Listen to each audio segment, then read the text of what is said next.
Miq të dashur të Pik Podcast, jemi përsëri në hapësirat e ora 24.tv dhe almakos.com, ku flasim si gjithmonë për zhvillimet më aktuale.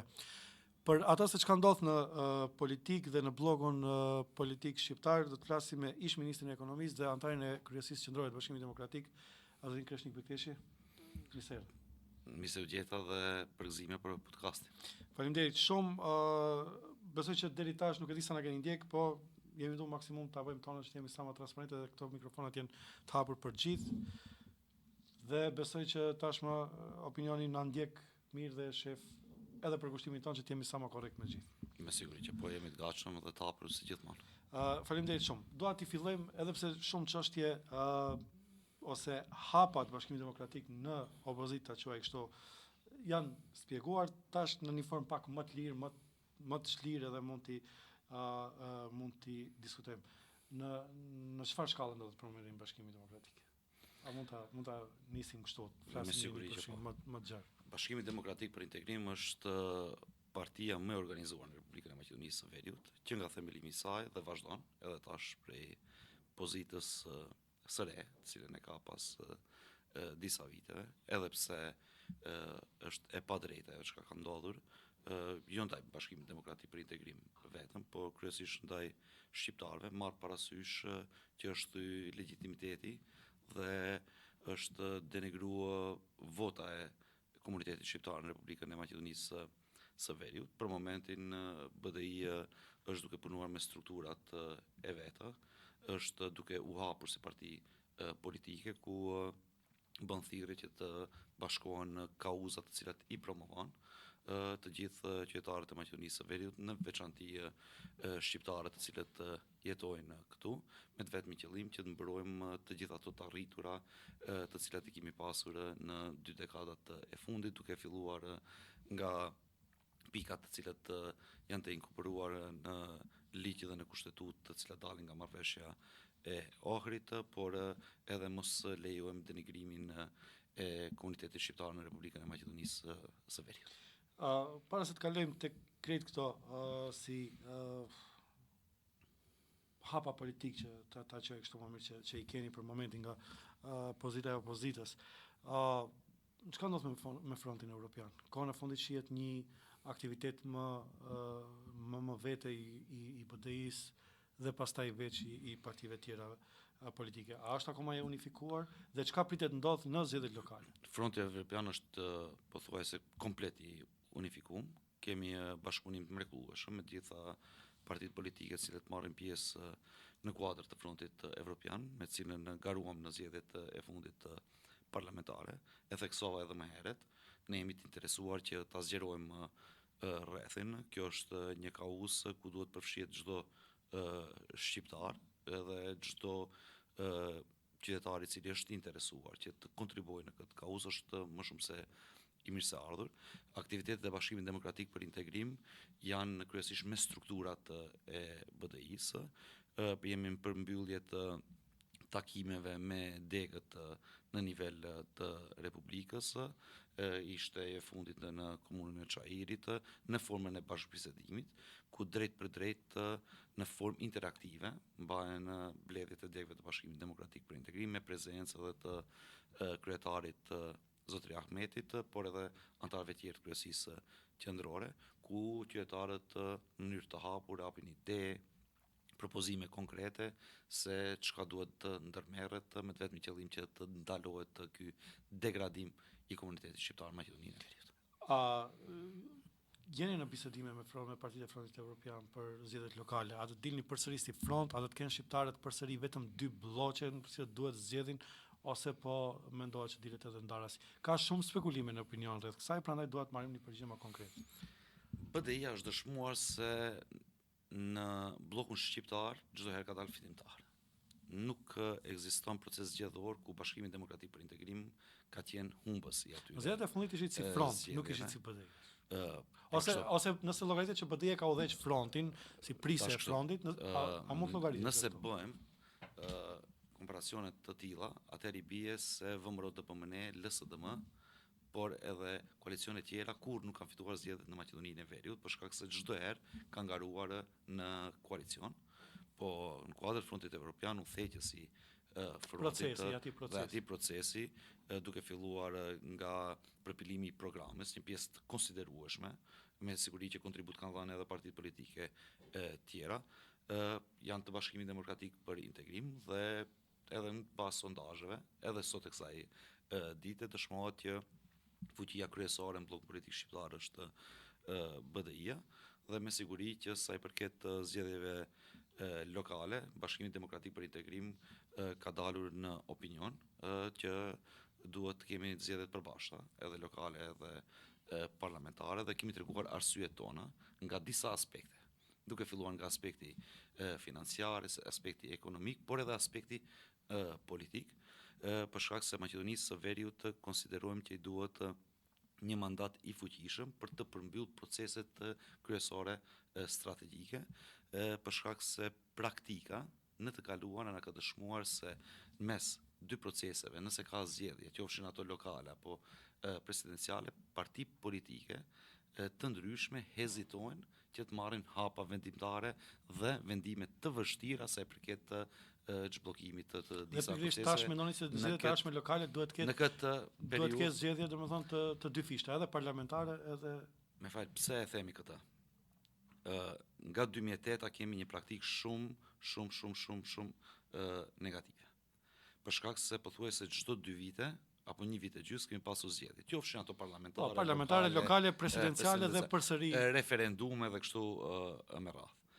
Dhe ajo na ka dëshmuar se ku nuk ka një mandat plot 4 vjeçar pas zgjedhje në Maqedoninë e Veriut, një pjesë e partive politike apo koalicioneve, veçanërisht në bllokun në Maqedonisë, hezitojnë për ndërmarrë vendime të vështira sa i përket çështjeve ato për të cilet synojnë se janë të rëndësishme për komunitetin e tyre.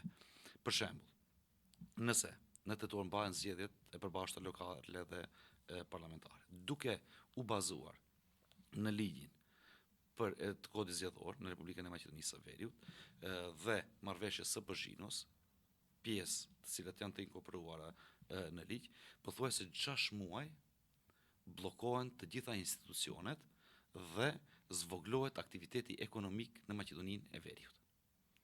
Pas 1 viti e gjys duhet të kemi zgjedhje parlamentare dhe këto 6 muaj, edhe 6 muajt e ardhshme në vitin 2028 apo vitin 2027, atëherë i bie që pothuajse 1 vit e humbim si shtet, duke mos pasur mundësi që të sillen vendime, por të bëhen edhe investime konkrete në sektore dhe fusha të ndryshme në shoqërinë tonë.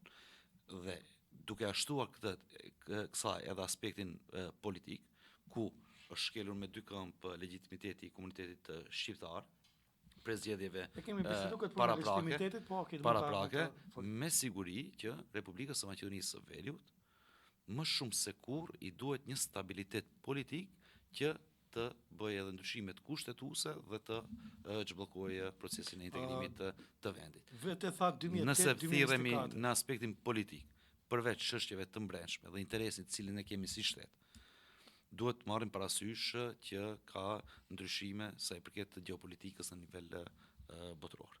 Pra ndryshojnë marrëdhëniet, por edhe aleancat në nivel global, dhe Maqedonia e Veriut nuk duhet të jetë në një status quo, po duhet sa më shpejt të hyjë në shtëpinë e madhe të Bashkimit Evropian. Do mundohem ato që disa elemente prej këtij elaboratit tuaj, ti seki 2008-2024, domethënë prej kur e përmendet se edhe vazhdimisht ashtu ka qenë çdo 2 vjet zgjedhje u lodhen po.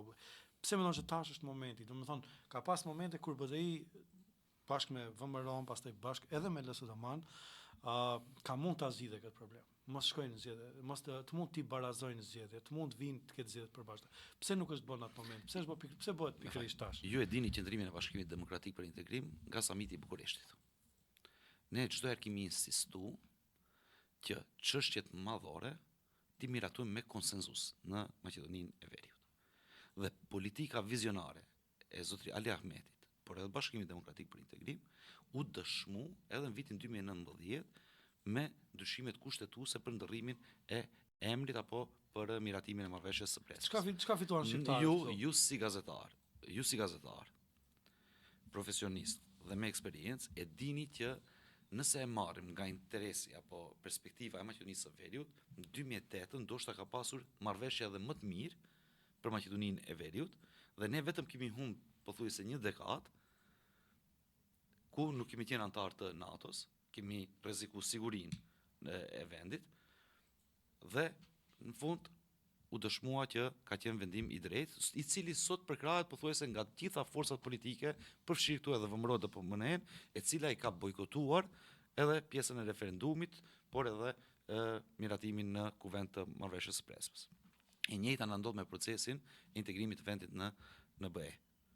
Dhe mendoj që larg interesave të ngushta partijake, veçanërisht partive politike maqedonase, duhet në Maqedoninë e Veriut ketë një mandat të fuqishëm 4 vjeçar, ku 2 komunitetet më të mëdha, përveç se do të kenë privilegjin të udhëheqin institucionet, do të kenë edhe obligimin dhe përgjegjësinë për vendimet e mëdha, duke mos kalkulu në zgjedhje të cilat mund t'i kenë mbas një viti apo mbas një viti e gjys.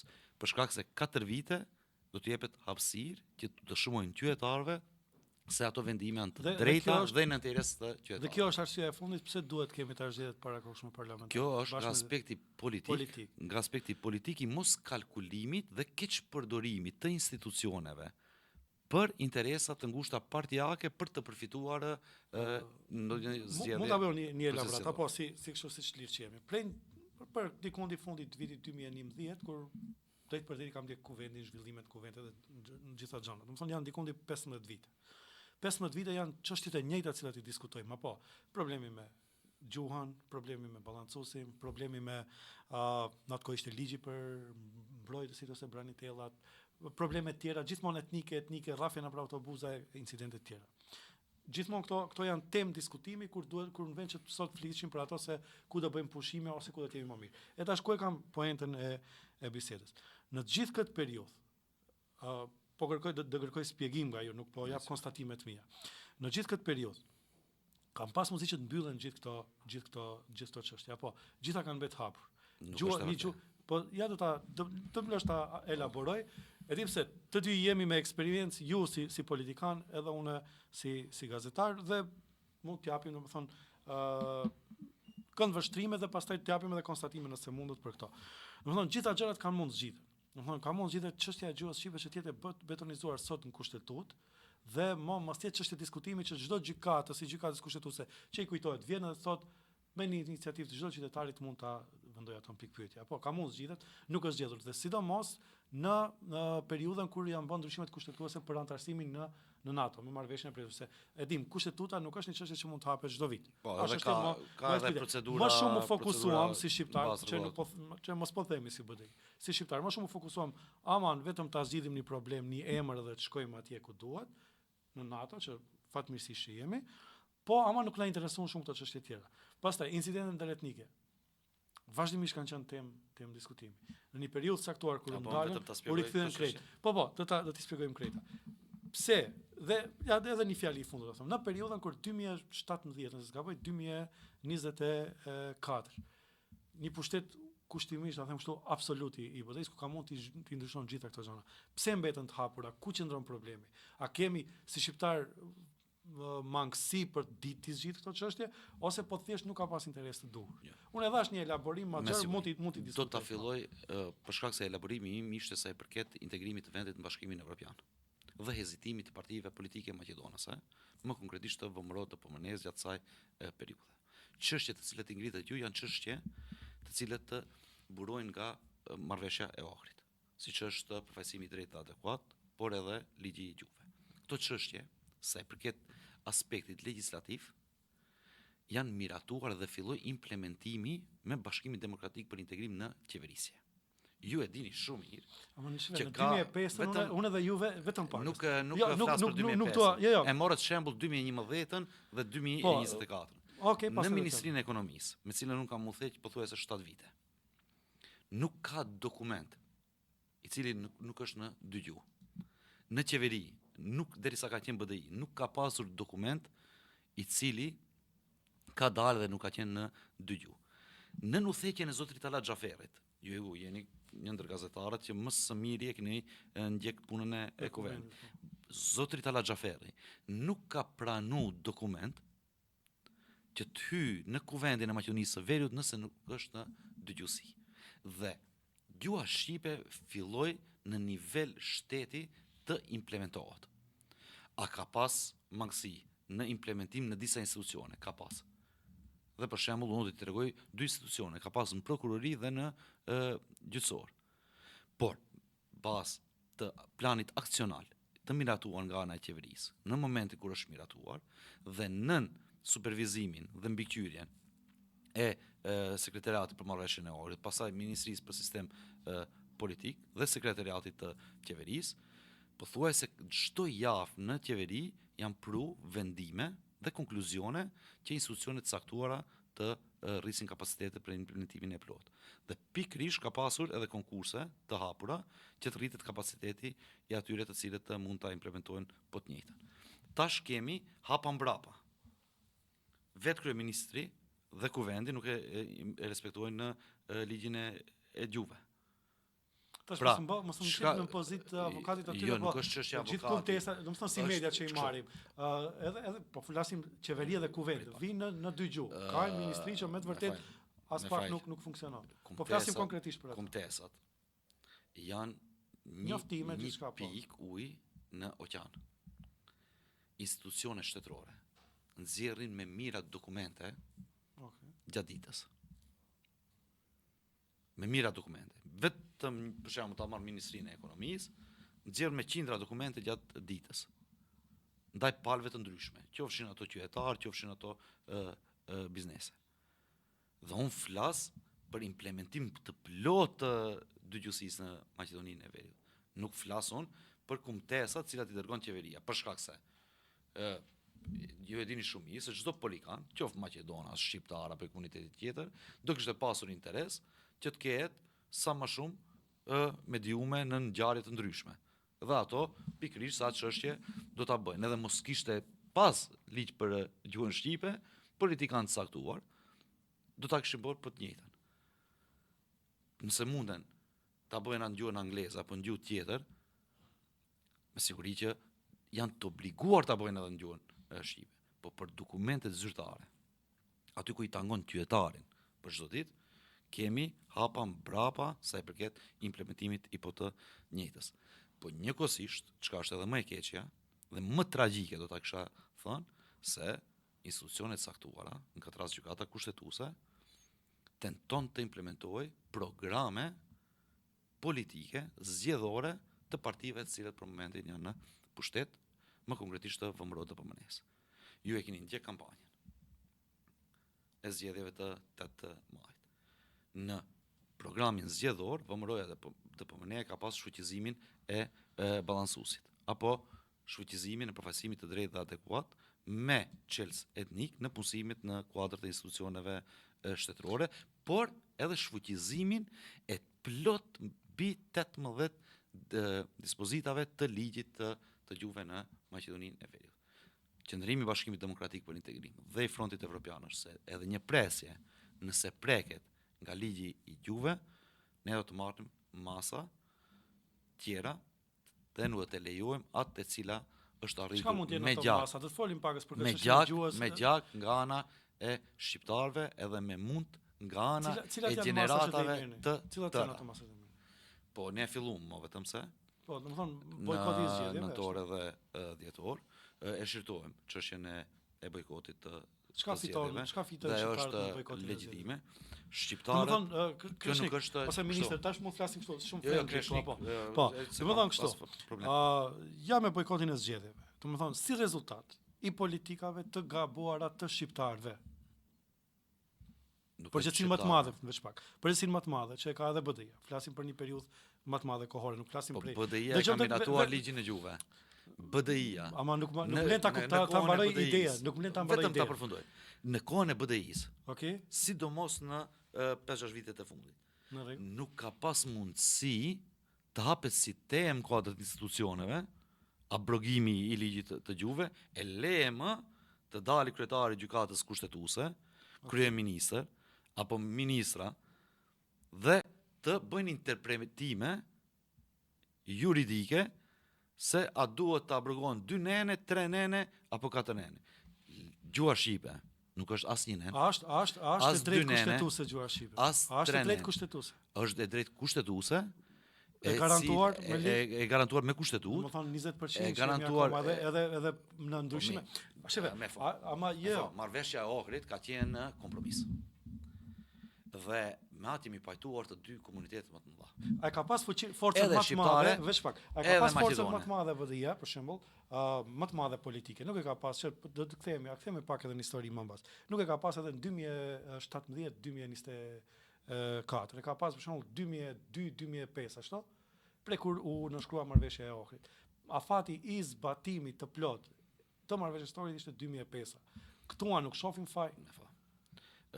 Me siguri që ka mangësi gjatë rrugtimit edhe të BDI-s edhe të çdo subjekti politik i cili ka qenë pjesë. Nuk janë gabime që lihen që të jenë pengesa përjetshme, nuk janë gabime të vogla. Vetëm ta përfundoj, për shkak se ktheheni 20 vite mbrapa. Jo, do t'i nisi me ren, po kthehemi prapë. Nëse kthehemi 20 vite mbrapa, duhet të kthehemi në miratimin e marrëveshjes së Ohrit. Marrëveshja e Ohrit është kompromis. Lideri Ahmeti pothuajse çdo muaj e përsërit që ka pasur ofertë për ndarjen e Maqedonisë. Ka qenë një ndër opsionet për ndarje në tavolinën e marrëveshjes, edhe ndarja e Maqedonisë, dhe nuk ka buru nga pjesa shqiptare si opsion, por nga pjesa maqedonase. Dhe ajo është bërë publike nga Akademia e Shkencave, nga politikanë të caktuar. Dhe ajo nuk është pranuar si opsion, për shkak se pjesë si do t'i kishte ndarë Republikën e Maqedonisë së Veriut aso kohë. Territoret si do t'i kishte ndarë, komuna si do t'i kishte ndarë. Sipas asaj që kërkon edhe flet historia, nëse të kishim dashur me vërtet i kemi. E tash, meqense kemi ardhur në një marrëveshje, ne kërkojmë marrëveshja në përpikmëri të implementohet. Dhe nuk lëshojmë pe edhe për një presje nga ajo marrëveshje e cila ka ndalur luftën në Maqedoninë e Veriut. Dhe ne konsiderojmë, domethënë sa nenet marrëveshje nuk janë implementuar. Kështu. Ti mundesh të implementosh letër, por në momentin që ndjehesh i fuqishëm, ti mundesh të abrogosh po të njëjtat. Edhe në ish Jugosllavi, shqiptarët edhe në Kosovë edhe në Maqedoni, në faza të ndryshme kanë pasur drejta më të mëdha. Dhe pas një periudhe u janë mbërguar. Po tash mos e bën atë krahasim me Jugosllavinë se këtu veç pak. A thomi që shqiptarët janë faktor shtetformues. Vetëm ta përfundoj. Ligji i Gjuve a është i publikuar në gazetë zyrtare? Ligji 20% po. A është duke u implementuar? Është duke u implementuar. Në nivel lokal, pothuajse është implementuar krejtësisht, pothuajse. Në formë dërmuese, them. E tash edhe në nivel qendror, në udhëheqjen e BDI-s, va garantoj se mbi 60% pothuajse në çdo institucion shumë mbi 60%. Ma tash. Me fo. Ligji për gjuhën. Nuk them që është ama shumë më 60%. E kemi pas vitin prej. A nuk e planoni këtë që nuk ka qenë implementuar? Prit pak ta përfundoj idenë. Në 2018-ën. Apo është miratuar ligji. Po me ndryshimet kushtetuese. Në fakt, në pas marrëveshjes të Prespës, kur u solli sipas ndryshimit të ri me klapat që po kemi rrit kapacitetet në për institucione. Në institucionet ku kanë udhëheq shqiptarët, pothuajse në një afat prej 6 muaj deri në 10 muaj, mbi 90% dokumentet kanë dalë në gjuhën shqipe. Dhe pastaj, me siguri që me faza, deri në vitin 2024 kemi arrit pothuajse të implementohet gjithë andej. Paramendo, vetëm një shembull konkret. Unë kur e kam miratuar në vitin 2023 ligjin për mbrojtjen e konsumatorëve. Atje kam vendosur obligim që mos mundet të qarkullojë në treg produkt në Maqedoninë e Veriut nëse nuk është në gjuhën shqipe dhe në gjuhën maqedonase. Me mira produkte ke në Maqedoninë e Veriut, cilat konsumohen. Dhe u zbatur 100%. Po me siguri për shkak se ka gjoba. Mbi 5.000 euro është gjoba nëse etiketat, amballazhat deklaratat e çdo produkti Sa ka pas, nuk e janë di që jeni mirë me shifrat. Sa ka gjuhën pas, shqipe. sa ka pas firma të dënuara ose prodhues të produkteve që janë dënuar për ato produkte? Unë mendoj Se se mund t'i kërkojnë Ministrinë e Ekonomisë, më japin Ministria e Ekonomisë nuk i ka ato dhëna, po nuk besoj, duhet inspektorati i tregut dhe Komisioni për mbrojtjen e konsumatorëve. Shifra për momentin nuk kam. Jo, për shkak se ka një pas periudhë raste, për shembull, që janë dënuar, pse nuk e ka pas një produkt në gjuhën shqipe? ka Të pas paktën lajm nuk ka pas. ka pas raste edhe atë të kompanive të cilat udhiten nga shqiptarë, të cilët importojnë produkte nga vende të fqinje. Në kohën kur unë kam u thënë me Ministrinë e Ekonomisë. Tash nuk do të ishte ndeshme nga ana ime të nuk dua të hym në ato, se tash nuk duhet ta dëmtojmë kërkon aspektin e biznesit, nëse ligji e ka bot veten është në rregull. Sidomos mbas kaq kohe. Nëse për këtë temë se s'dua të hyj në rak, e mbyllëm të kalojmë te ato që janë më aktuale tash. Te çështja e balancuar, se gjuhën shqipe më besoj më shëllon, presim një vendim gjykatës kushtetuese, po e them hapras do zoti s'u merr mendjen. Te çështja e balancuesit. Kam pas mysafir të qeverisë këtu, domethënë ka qenë zëvendës kryeministi zoti Fetaj, ka qenë edhe zoti Mexhiti, ka qenë edhe oponent tjerë, tash mos i përmend gjithë. Ku kanë publikuar dokumente dhe nënshkrime juaj si ministër, Jeton Shaqiri si ministër, të Bujar Osmani nëse s'gaboj, mos më marr për që krejt jeni pajtu që ky si vegël nuk funksionon siç duhet dhe duhet hiqet. Dhe tash kur hiqet, po kontestohet, po bëhet pak më e madhe. E bëni këtë vetëm për shkak se atë punë ka opozita ose me të vërtet e keni planifikuar më ndryshe. Unë po e bëj pyetjen në këtë mënyrë, ti u ngacmoj, ju sqaroni ju si mendoni. Unë kam marr pjesë në shumë emisione, jam shumë i hapur edhe për mediat, mendoj që e thot fjalën më adekuate. Bisedot për veglën e implementimit. Po, domethënë për si balancuar. Kështu. Çka do të thotë se balancuesi është vegël apo mekanizëm për ta ndjek formullë. Formullë matematikore, statistikore. Tamam, E ju e thatë shumë mirë, është vegla. Në pjesën e formulës ka koeficiente. Ka pasur balancim, për shkak se kanë shfuqizuar tash, për fat keq. E tash koeficientet në aspekt horizontal dhe vertikal në për institucione mund të ndryshojnë varësisht prej dinamikës së implementimit në institucione ndryshme. Për shkak se është formullë, ju e dini shumë mirë. Dakor. Edhe do ta përdor si fjalë se është vegël për ta ndjek implementimin. Por nuk e shfuqizon punësimin në bazë të përcaktimit etnik. Me ligjet aktuale. Me vendimin e gjykatës kushtetuese, tash e ka shfuqizuar të drejtën e punësimit në bazë të etnikumit të cilit i takon. Dhe çdo ditë vrehet se ajo keq përdoret masovikisht nga ana e institucioneve. Ora, kjo që ja vëndon me emrin si vegël është keq përdor te i masë, po. Ka pasur mangësi. Për shkak se pjesëtarë të komuniteteve tjera janë paraqitur se i takojnë një komuniteti tjetër dhe e kundërta. Por në përgjithësi ka pasur sukses në vitet paraprake. Me propozim të Ministrisë së Administratës. Në qeveri ka ardhur nevoja që të filloj procesi i revizionit dhe i përmirësimit të kësaj vegle, formule, mekanizmi që mos lejojmë keqpërdorimet të cilat i kemi hasur gjatë implementimit. Një ndër propozimet ka qenë që me iniciativë të Ministrisë së Drejtësisë të vendoset si obligim në kuadër të aplikimeve të ndryshme për vendet ndryshme të punës që të dorëzohet edhe certifikata e lindjes ku do të caktohet etnikumi i cilit i përket aplikanti. Dhe ai ka qenë një nga opsionet për të ndalur keqpërdorimet në kuadër të asaj formule të cilën e kishim. Ishin paralajmërimet e koalicionit të Vlen, më konkretisht zotërizet Mexhitit, që në një afat prej një javësh do ta zgjidhin këtë çështje. kaluan pothuajse 6 muaj, ne ende si Bashkim Demokratik për i Teknik dhe si Front Evropian nuk kemi asnjë draft me të cilin mund të hapim edhe një kontributin tonë, për shkak se nuk ekziston një ligj i tillë.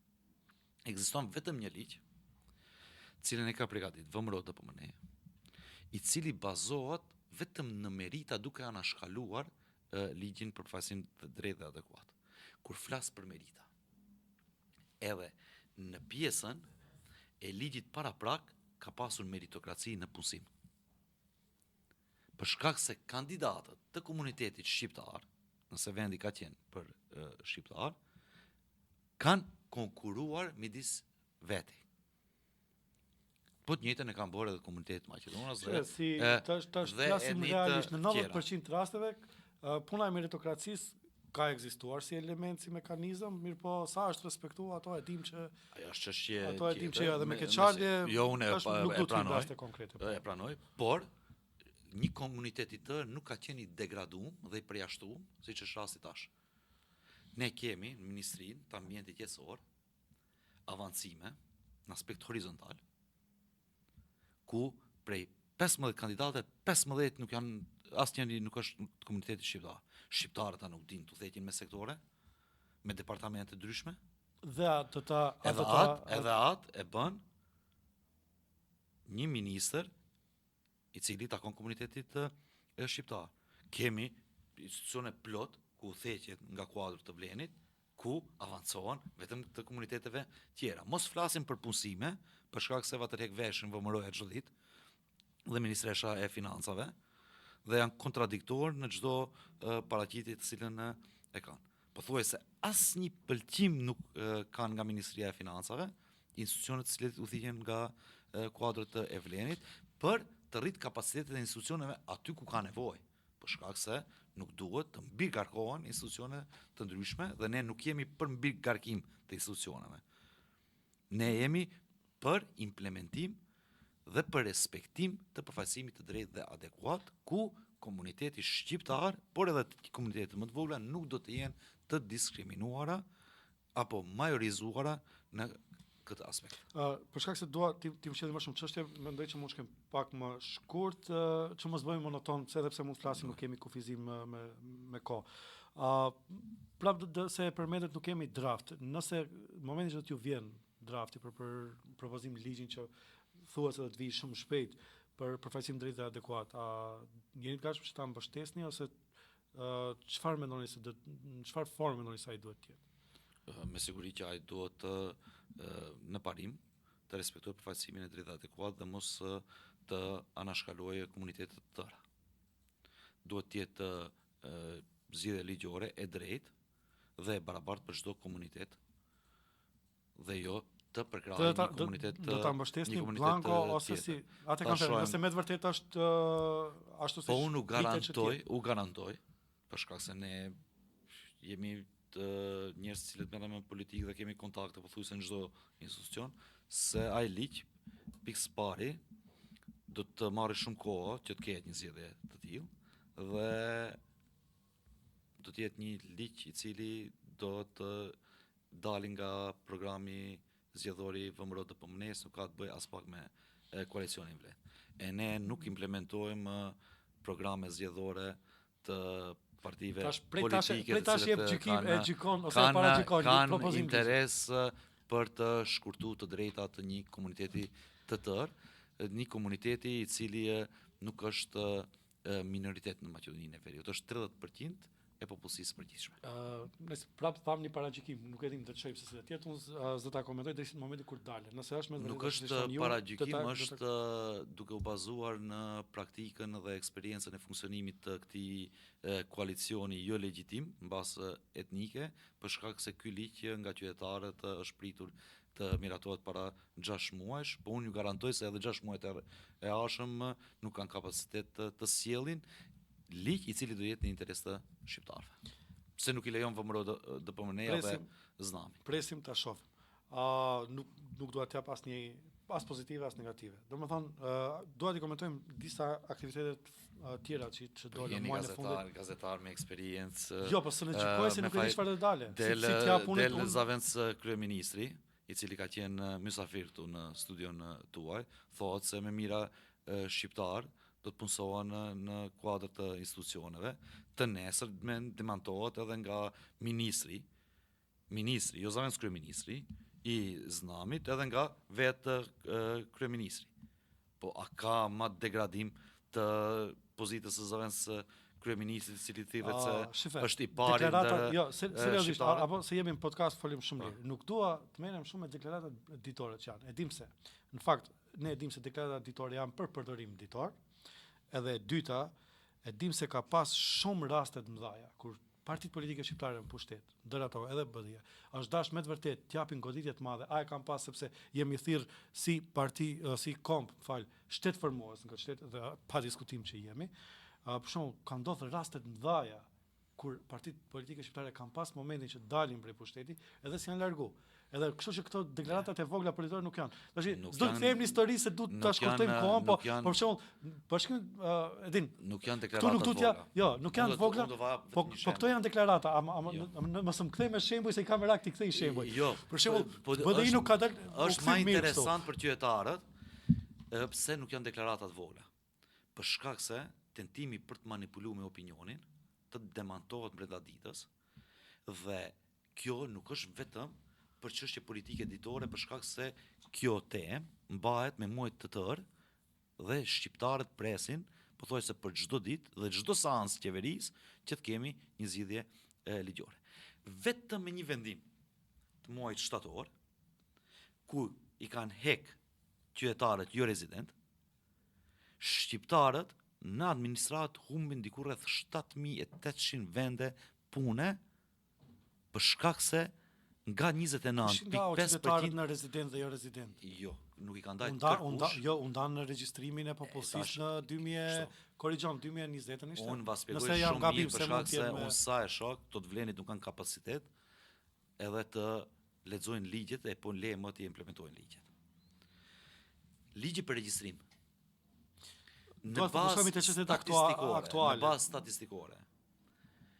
I merr parasysh qytetarët rezident dhe jo rezident dhe është në mënyrë taksative në kuadër të ligjit se numri i përgjithshëm i qytetarëve në Maqedoni përbëhen nga qytetarët rezident dhe jo rezident.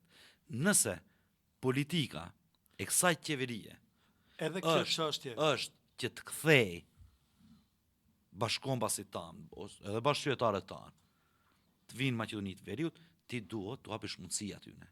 Dhe jo të vahekish atyre me vendim qeverie mundësi. Edhe kjo çështje se kam ndjek shumë mirë regjistrimin e popullsisë. Edhe kjo çështje atëherë a i shtim në një listë, a nuk i shtim në një listë qytetarët rezident dhe jo rezident në atë kohë u përdor për pikë politike, si që BDI-ja mos dëmtohet, si që LSDM-ja mos të dëmtohet, si partitë opozitare që ju sulmonin, a janë as janë, që për atë nuk do të them se. Nuk ka qenë çështje e Bashkimit Demokratik për Integrim apo e ndonjë partie politike tjetër. Jo, po do të them ashtu përdoresh se procesi ashtu udhëhiqeshte. Ka qenë çështje e pasqyrimit të realitetit të Maqedonisë së Veriut sa i përket numrit të etnikumeve të ndryshme dhe shqiptarët në Maqedoninë e Veriut si takspagues, si kontribues, qofshim brenda vendit apo jashtë vendit, janë 29.5%.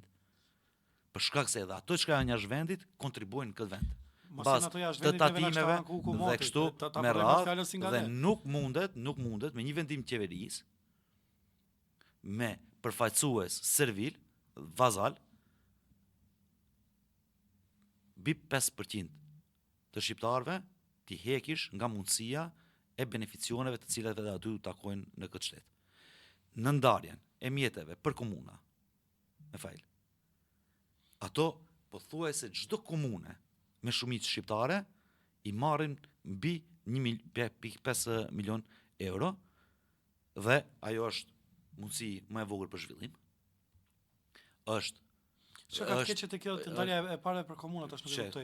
Vetëm Blanko shpjegoj se do t'i ndjekim 2-3 tjetër. Komuna e Kërçovës. Sepse dallimi e di cila është prej maherët, edhe këtë kam obligim moral t'u thomi qytetarëve edhe unë edhe ti.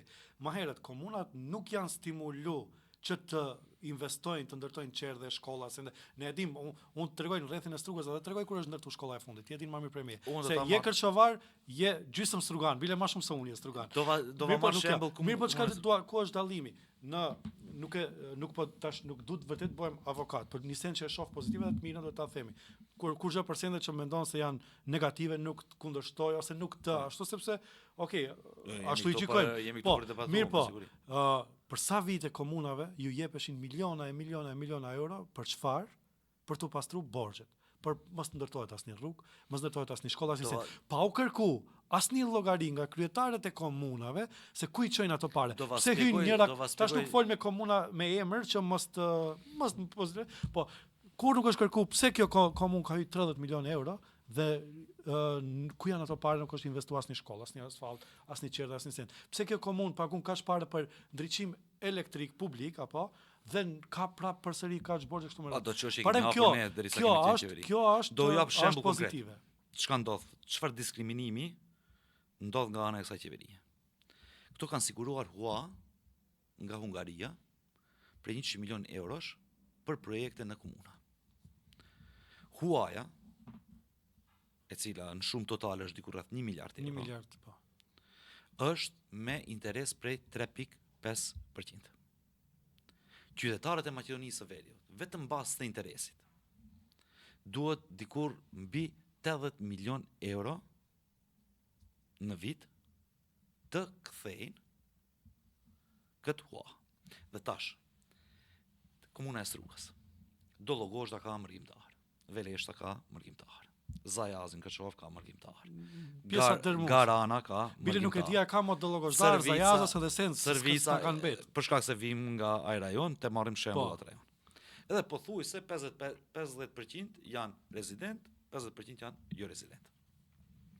Nëse mjetet ndahen kokë banori dhe nuk merren parasysh mërgjimtarët, atëherë i bi se nëse Dologozhdës i takojnë 100.000 euro për investime kapitale, për kanalizim, ujësjellës, çfarë do qoftë, Dologozhda do marrë 50.000 euro.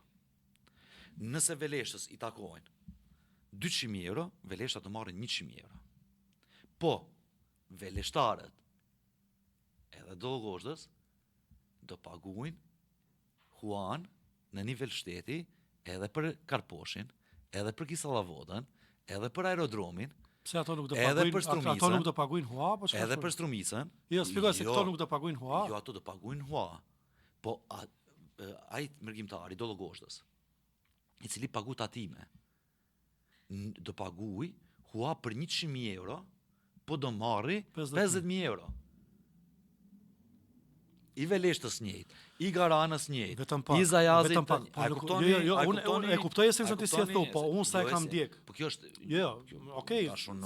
Thelbin asaj që e shpjegon në publik këtë çështje dhe le të dali dikush, le të më demantoj apo le të vinë në debat dhe i nxjerrim edhe dokumentet se si ndahen ato mjete. Mjetet ndahen bazë proporcionale si mbas përfaqësisë etnike ose mbas projekteve që aplikojnë komunat. Ndahet mbas projekteve që aplikojnë komunat. Mbas të numrit rezident banorëve. Dhe këtu është hilja e qeverisë, ku këta servilet, vazalët, nuk marrin pjesë ansancat të qeverisë për të elaboruar dhe për të mbrojtur këtë çështje.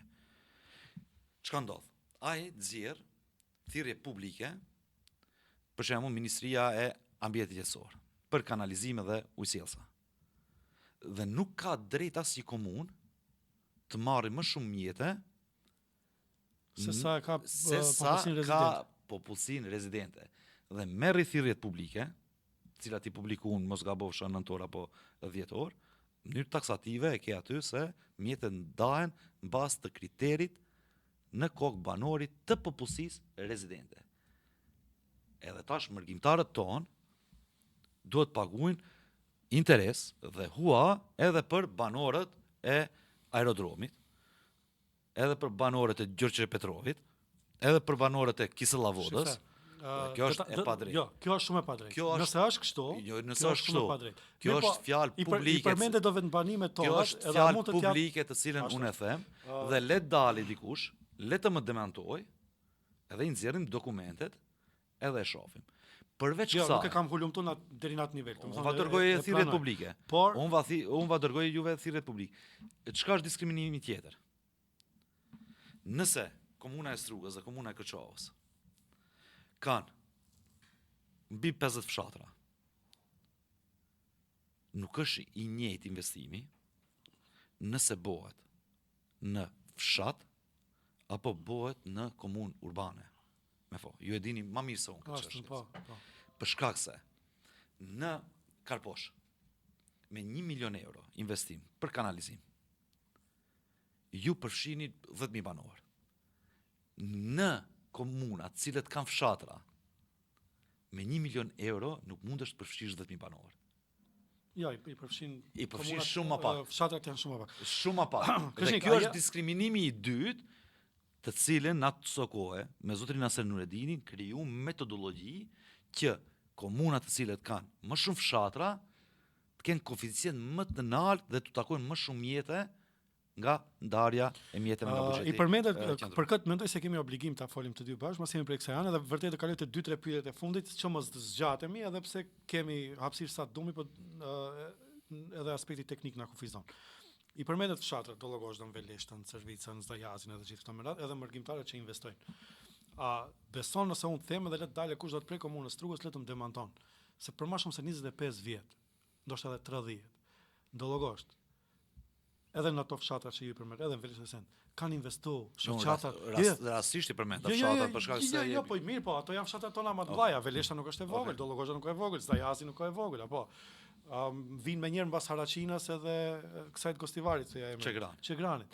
Domethënë, aty kanë investuar mërgjimtarët pare kesh, sepse paret që i merrshin komunat prej pushtetit lokal, edhe prej taksave të mërgjimtarëve, nuk investoheshin as fallë cent. Ti hajde se Dollogosh nuk ke sistem funksional, e ke gjysëm për ujin e pishëm, nuk ke ujë të pishëm, kur dush ti, shumë se edhe di kur mungon uji i pishëm, kur vinë mërgjimtarët, se atëherë apo nuk ke kanalizim. Nuk ke kanalizim, edhe dim prej kur nuk i ke këto investime, prej kur më mërgjimtarët thanë na lodha që 50 vjet ne investojmë, tash të investoni ju vetë. Domethënë, e kupton ku është dilema? E tash, unë çka them? Kjo që thoni ju, nuk janë bë projekte infrastrukturore edhe në komunën Strugës. Sipas informacioneve të cilat jam shive, tash nuk them se zero janë investimet, po folim keq. Po çe po të them, është e logjikshme që mërgjimtarët investojnë, edhe vinë bëjnë shtëpia, edhe investojnë. Është e palogjikshme që ti fshish nga numri i shfrytëzuesve të shërbimeve të ndryshme, siç i fshin kjo qeveri. Për shkak se tendencat janë që nesër ti fshi edhe nga mundësia e votimit. Nesër e fshin ta edhe Ballenterin. Kështu si ja kanë fillu. Për atë Bashkimi Demokratik për Integrim. Bën thirrje çdo qytetari që ti bashkohet kësaj kauze dhe sa më shpejt që ta ndalim këtë keqe e cilët i ndodh dhe këtij diskriminimi, aq më mirë edhe për shqiptarët, por edhe për vetë maqedonasit dhe komunitetet tjera në Maqedoninë e Veriut. Për shkak se historia na ka mësuar që ku ndodhin diskriminime sistemore si këta që kanë tash, se në çfarë gjendje mund të bi shteti, por edhe më gjerë. Besoj jemi në rregull me këtë tema, mund të vazhdoj edhe 2-3 pyetje që mendoj se më vërtet duhet preken. Ja, po supozojmë që të vijmë të zgjedhjet e parakohshme parlamentare. Supozojmë. Si çka do të konkurrojë BDI? Me çfarë oferte do të dalë, do t'i mbroj dhe do t'i kërkoj votat e qytetarëve? Kur e dim se si shkojnë në opozitë, edhe me çfarë akuzash shkojnë, nuk po them me çfarë veprash, me çfarë akuzash. Kështu tash. U kriju një percepcion, dhe unë konsideroj se jam njeri që kam shumë informacione, sidomos për vitet paraprake që ka ndodhur. U kriju një percepcion dhe një grup oligarkësh, cilët nëpërmes mediumeve të ndryshme filluan të udhin çka mos kundër Bashkimit Demokratik për Integrim. Kjo ka qenë çështje strategjie dhe kjo është pothuajse sekret publik. Se cilët oligarkë, cilët politikanë kanë marrë pjesë. Cilat akuza nuk janë të vërteta. Pothuajse asgjë s'është e vërtetë. Për shembull, asgjë nuk është e vërtetë për atë çka është thonë gjatë asaj periudhe për BDI. Akuza kryesore ndaj funksionarëve të BDI-s ka qenë ndërtimi i korridorit 8. Jo vetëm pagës. Vetëm ta përfundoj. Tash Te kush e ka akuzuar? VMRO DPMNE-ja, Oda Ekonomike e Maqedonisë së Veriut. VMRO DPMNE-ja dul me marrëveshjen e korridorit 8, tha është marrëveshja më korruptive e cila i ka ndodhur Maqedonisë së Veriut. Kishte firma aty Dhe harrohen firma që tash i zëm falin qytetarët për sipas informacioneve dhe kronikave që i kanë bërë për ato. Që është mirë bile ta pastrojmë këtë moment se mbet në memorien e njerëzve që mbikëqyrjen e Bechtel Enkas do ta bëjë një kompani që e specializuar për brek në nuk është jo, mund ta nëse është fake që ta themi se është fake. Me fal. Bechtel është një ndër kompanitë më serioze pa diskutim në nivel botëror sa i përket ndërtimit të rrugëve. E pa kontestueshme. Bechtel nuk pranon mbikëqyrje nga kompani, siç thatë ju, siç e morët shembull. Me ke qarë edhe për shprehjen, po ashtu. Kjo nuk është as pak e vërtet, po kjo ishte pjesë e propagandës të VMRO DPMNE-s dhe një pjesë të oligarkisë, të cilët akuzojshin drejt për drejt BDI-ja. Realizon projekte strategjike. BDI-ja e ka dërguar në kuvent bashkë me LSDM-n atë marrëveshje, ku e kanë miratuar deputetët. Dhe është transparente e gjithë marrëveshja. Ato duhet të shfrytëzojnë marrëveshjen. Pse nuk e shfrytëzuan? Po duan thanë është projekt historik për Maqedoninë e Veriut. Dhe filloi punimet shkojnë fenomenal. Dhe nëse megjithëse në atë periudhë shumë pak fillon punimet, po tash mendoj, okay, nuk po them që ka fundi i mandatit të përfunduan të gjitha procedurat sa i përket të fillimit të realizimit të të njëjtës. Por nuk është aty problemi. Oligarkë ndryshëm Maqedoninë e Veriut, dhe unë e them pa hezitim, as nuk u friksohemi ne si BDI, po as valshojmë rrugën, cilët kanë privatizuar me mijëra hektar tokë në këtë vend. Kompani të ndryshme në këtë vend dhe sot i kanë shndruar ato me mafi urbane dhe me çështje tjera në ndërtesa dhe kështu me radhë, dhe mendojnë se ata do ndikojnë politikat e BDI-s dhe ta vendosin Maqedoninë në një status quo ku 10 vjet, 15 vjet do vendosin për gjithçka. Kjo kohë ka përfunduar. Dhe ata do na kenë neve kundërshtarët më të mëdhej nëse pretendojnë që ende të mbajnë monopolet në sektore të ndryshme.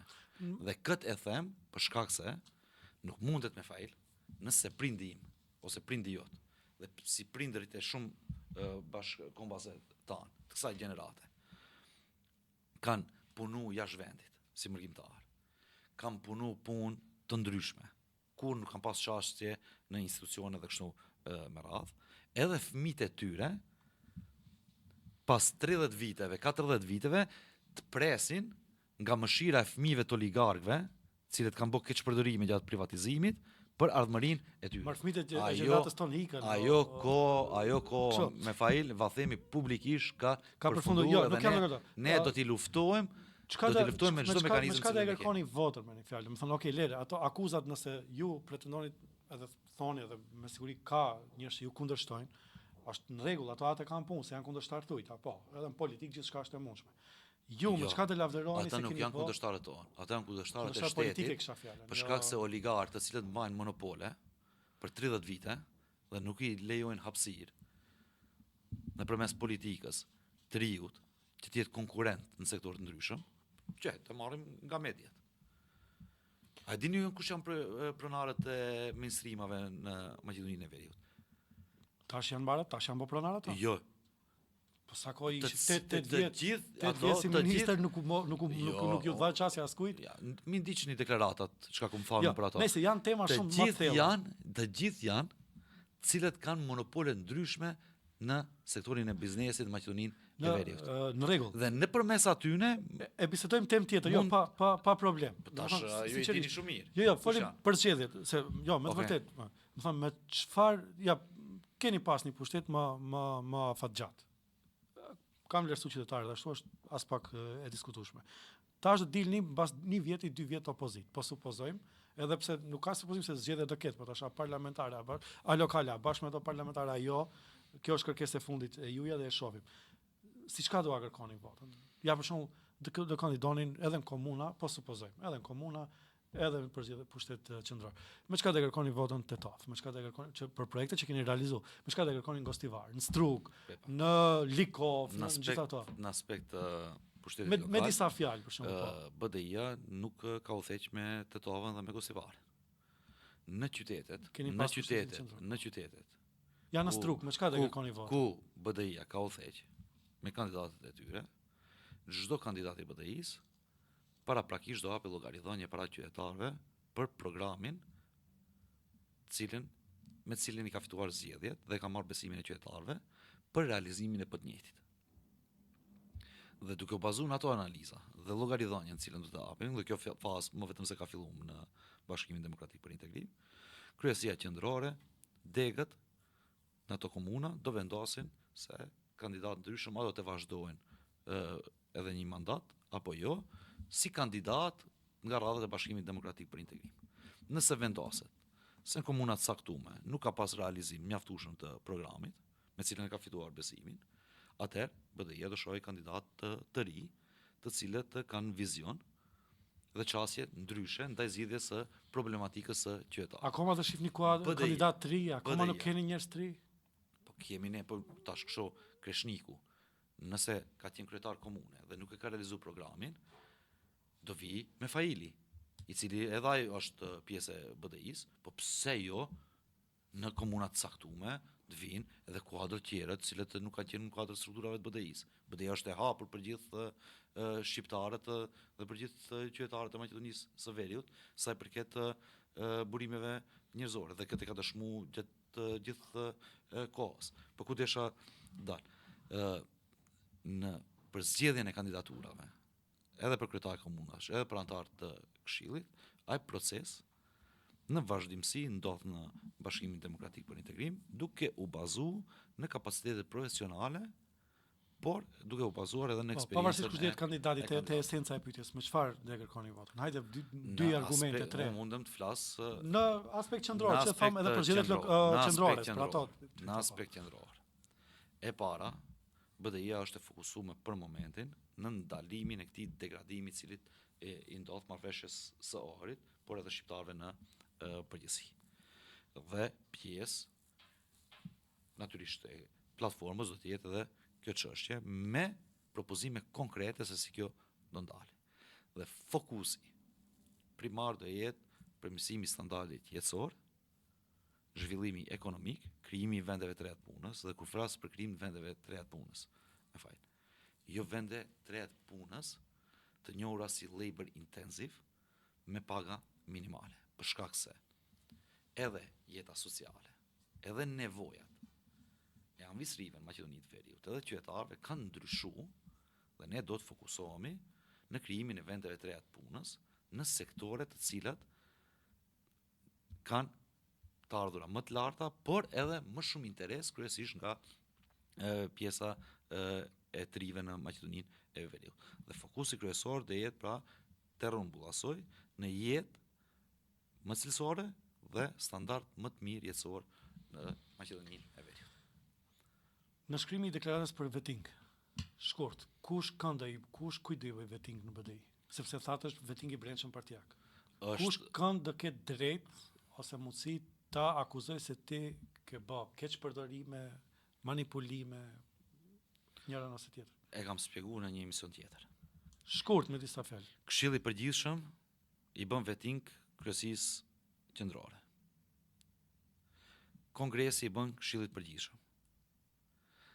Dega nën degëve dhe kështu me radhë. Kjo është e paraparë në statutin e BDI-s. Nëse lexoni statutin e Bashkimit Demokratik për Integrim. Nuk janë të njëjtët person, domethënë në atë aspektin, ato persona që janë në këshillin e përgjithshëm, ato janë brenda atyre këshillave dhe organeve të partisë që kështu më një fjalë, janë njerëz që kanë qenë funksionar, ish funksionar aktual partijak, funksionar në pushtet qendror lokal. A i bie që ti bëhet vetting vetvetes? Nuk i bie. Mbas kaq kohë, se po ti çdo 4 vjet është diçka tjetër. Nëse ndodh që duhet të bëhet supervizioni i punës së Krishtin Bekteshit, si antar i kryesisë qendrore. Krishtin Bekteshi është një nga 30 antarë. E Këshilli i Përgjithshëm numëron mbi 120 antarë. Krishtin Bekteshi për veten nuk mund të marrë pjesë as në vendimarrjen, po as në diskutim për kur bëhet fjalë për Krishtin Bekteshin. BDI-ja ka statutin shumë të qartë dhe është një nga partitë politike e cila ka dëshmuar gjatë gjithë kësaj periudhe se e respekton. Dhe kur pritet përfundoj ky proces para zgjedhjeve lokale? Po ky proces nuk përfundon. Jo, po të paktën kemi rezultate fillestare si ky proces nuk përfundon për shkak se ky proces çdo herë do ndodhi në Bashkimin Demokratik për Integrim. Në sa kohë do të dalet të japë llogari? Në sa kohë duhet të japë për shembull organet që e bëjnë? Tash nuk i di unë afatet, di sekretari gjeneral, po besoj çdo vit do bazë vjetore, domethënë do bëhet raport për punën të cilën e bëjnë të gjithë antarët, qofshin kryesisë qendrore, të Këshillit Përgjithshëm, të antarët e degës, kryetarët e degëve dhe kështu me radhë. Në shkrimin e deklaratës për luftë kundër korrupsionit. Kjo është e njëjta. E njëjta, ashtu. Është kështu tash. Këtë çka ka nënshkruar BDI-ja, ka ndodhur për herë të parë Maqedoninë e Veriut që mrena përmendra vënohen mekanizme kontrolle sa i përket korrupsionit dhe krimit në një parti politike. Dhe ne kemi punuar me ekspertë ndërkombëtar për përpilimin e të njëjtës. Dhe u bëjmë thirrje që ta bëjnë edhe partitë politike tjera. Po ne nuk duam ndalemi këtu. Ne duam ta institucionalizojmë po të njëjtën edhe në nivel shteti. Për atë edhe kemi dërguar në kuvent ligj për vetting. Nuk përkrahet nga VMRO-ja dhe nga LSDM-ja. Shumë ju kam lut për vetting prej te kryetari. Nga VMRO-ja dhe Zoti Ahmeti deri te Zaevi edhe te Mos gabofsha. Hajde të bëjmë vetting me. A është e vërtetë ja të kujtohen ato pyetjet që më quheshin si tendencioze. Hajde të bëjmë vetting me ndërkombëtar. Mos gabofsha, ju e dini mirë, e keni ndjek kuvendin, mbi 4 vite që ndron propozim ligji për vetting nga BDI-ja në kuvent dhe asnjëherë nuk vendoset në renditës për diskutim. Ja edhe nga emisioni juaj, edhe një herë u bë thirrje, edhe VMRO-s, edhe LSDM-s, edhe partive politike tjera në kuadër të kuvendit, ta vendosim rendite. Edhe pastaj të kyçim edhe ekspertët, edhe opinionin, edhe të bëjmë një zgjidhje sa më të mirë në interes të shtetit dhe interes të përgjithshëm nëse u pengon aty nëse është propozim i BDI-s. Edhe një pyetje para se shkrim te pyetja e fundit që do të personale për juve, gjithmonë pas muhabeteve. Nëse keni seriozisht punën e luftës kundër korrupsionit, vetëm po të pyes si çdo qytetar me mëdyshe, jo që gjykoj. A nuk do të ishte hapi i parë prej të shkarkimi, se domethënë definicioni shumë i shkruar. Në shkrimin e deklaratës për luftë kundër korrupsionit në bazë të parimeve të Shteteve të Bashkuara të Amerikës. A jam i saktë? A nuk e respektoni një vendim të ambasadës të Shteteve të Bashkuara të Amerikës që i shpalli 2 persona pikërisht për dyshime për korrupsion, Artan Grubin dhe Ramiz Merkon, si të dyshuar për korrupsion dhe ju mundeshit për shembull hapin e parë ta vani, ti largoni, ti shkarkoni nga çdo funksion partijak këto 2 persona dhe ky do të ishte hapi i parë që do ta ngjallte një farë lloj besimi te qytetarët. Mendoj që nuk është korrekte, për shkak se ju e dini se zotri Merko është zaventsu nga zotri Faton Pollozhani. Mos gabofsha zotri Faton Pollozhani vjen nga një fshat prej kuvini ju. Domethënë është ushtrues detyre, mirë po. Dhe zotri Merko për momentin nuk ka asnjë funksion partijak në Bashkimin Demokratik për Integrim. Zotri Merko është votues i lirë dhe ne nuk mund të ndërhyjmë se cilën do votojë zotri Ramiz Merko në parti, në organet e BDI-s. Zotri Merko për momentin nuk bën pjesë, përkundrazi është ushtrues detyre zotri Faton Pollozhani. Për shkak se kishte në organ të partisë. Kishte asnjë organ edhe nuk mund të partisë. Dhe nuk mundet, domethënë s'do ta kuptohet kjo si personale me zotin Merko, po flasim për fenomenin, për procesin në fakt. Domethënë zotri Merko ka qenë nuk u distancohet. Edhe për zotin Grubi, tash mos ma devijo vetëm te zotri Grubi ka publikim personal ku të riqet plotësisht nga politika, që me automatizëm të riqet dhe nga pozicionet të cilat i ka pas partijake, dhe kjo vendim është marrë. Zotri Grubi nuk merr pjesë në asnjë organ të BDI-s. As zotri Grubi, as zotri Merko. Dhe këta janë çështje publike, unë nuk e di pse i rikthejmë, ku edhe me kumtesa BDI-ja i ka bë shumë të qarta, edhe ju si gazetar merrni pjesë në çdo mbledhje të kryesisë qendrore të BDI-s, ku as zotri Merko, as zotri Grubi nuk janë pjesëmarrës. Mendoj se më qartë se kjo. Jo, nuk ndodhi ai akti distancimit zyrtar. Në Kërçov kemi mbajtur mbledhjen e fundit kryesisë qendrore, ku vendosëm ushtrues detyre të jetë zotri Faton Pollozhani, për shkak se atë funksion e barte zotri Ramis Merko deri në atë moment. Sa i përket kryesisë qendrore, pothuajse ka muaj të tërë ku zotri Merko nuk merr pjesë, nuk është i shkarkuar zotri. Nuk është pjesë nuk është antar i kryesisë qendrore. As zotri Merko, as zotri Grubi. Të shkojmë tash në një pyetje personale. Shumë përfliten emrat për kandidaturat për zgjedhjet lokale. Emri juaj edhe emri i zotit Deari janë ngarë për kandidat për BDI-s, të paktën sipas informacioneve jo zyrtare, këtë nuk po e them që është zyrtare, të paktën edhe dinë se sa do të jem konkret edhe pa spekulime. A i keni këto ambicie dhe a janë të vërteta këto gara? Kështu. Me aq sa mund jo, unë jam shumë do mundon të jem shumë i qartë dhe i hapët, për shkak se i ndëgjoj edhe unë këto zëra. Mundësi që qytetarëve të pastrojnë. Me siguri, kështu. Flas për veten time. Unë jam antar i kryesisë qendrore të Bashkimit Demokratik për Integrim. Antarët, votuesit, qytetarët më kanë dhënë mundësinë të të bërë funksione shumë të rëndësishme në këtë shtet. Dhe atë besim shpresoj që e kom kryer me ndeshmëri më të madhe, mbas kapaciteteve dhe mundësive të cilat i kam pas. Dhe vazhdoj të jem pjesë e BDI-s. Dhe këtë e din çdo qytetar, unë jam edhe një ndër më aktivit, sidomos në periudhën kur jemi në opozitë.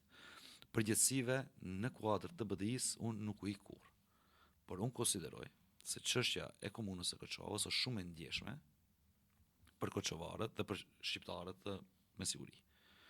Dhe sa i përket kandidaturave, është një proces të cilin do ta bëjmë gjithë së bashku, me siguri, si BDI të qëndrojmë mbi atë proces, ku do të përfshijmë edhe mërgjimtarët, edhe do t'i thirrim edhe partitë politike tjera shqiptare, që mos krijojnë përçarje, për të jemi të unifikuar.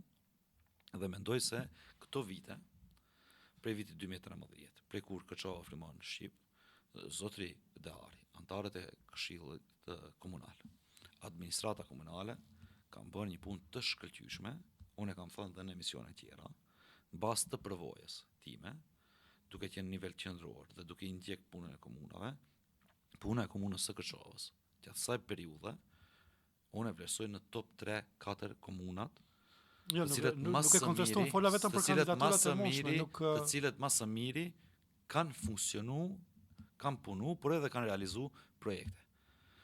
Edhe zotri Deari, edhe të punësuarit në komunën e Kërçovës kanë qenë më të zëshmit për të tërheqë projekte nga niveli qendror, ku edhe ja kanë arrit dhe Kërçova ka marrë pra një pasqyrë tjetër gjatë këtij mandati.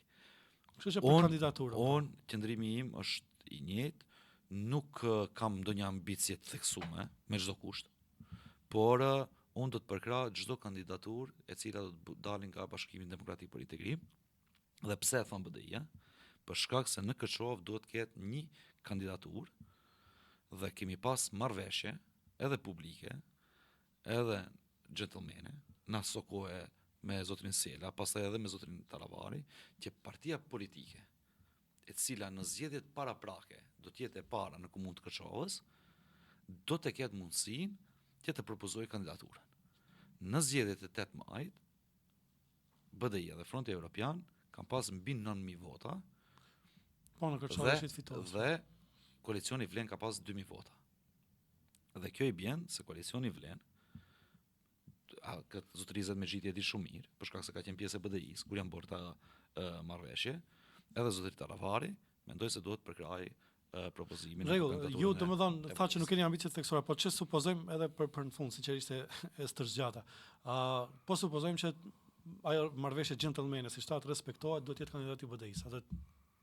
A do të jeni ju kandidat? Ose apo kërkoni që të jeni pjesë? Unë nuk kërkoj personalisht, Unë thash vlerësimin për kryetarin aktual të komunës. Mendoj se Koçova ka njerëz të mrekullueshëm, profesionist, kandidat ka gjë të keqe, mund të dalësh edhe Trumpi sot mund të nuk mendoj po dua përgjigje më konkrete domethënë. Unë ti e din se jam shumë i drejtë për drejtë. Unë mendoj se në Kërçovë nuk është me rëndësi të fliten kandidatët. Është shumë herët për të biseduar për kandidatura. Është me rëndësi që është bë punë e mirë për Kërçovën deri në këto momente.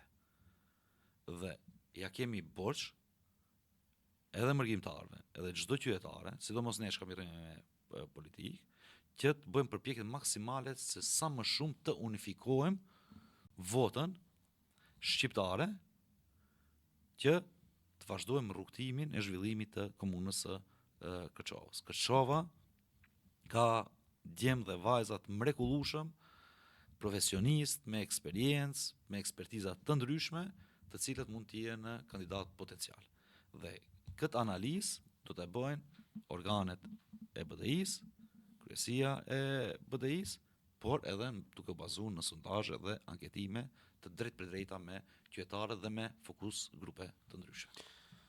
Dhe kishim faleminderit për kohën, besoj që kishim një bisedë transparente, reale dhe unë nuk përgëzoj për podcastin, ju dëshiroj vetëm suksese dhe jam më së i bindur që do të jeni zëri i qytetarit në Maqedoninë e Veriut. Unë ndjeva shumë rahat, shumë lirë dhe shpresoj që nëpërmes intervistave të tilla apo bisedave të tilla do kontribuojmë në përmirësimin e gjendjes së përgjithshme në Maqedoninë e Veriut dhe zëri jonë do të dëgjohet edhe nga ato pushtetarë jo legjitim. Faleminderit, këto mikrofona gjithmonë më kam premtuar për edicionin e parë, për emocionin e parë të jenë të hapur për gjithë. Faleminderit edhe një herë juve për kohën, ndërsa juve shikues të nderuar, ju falenderoj që na ndoqët dhe bashkë do të shihemi javën e ardhshme në Pik Podcastin e radhës.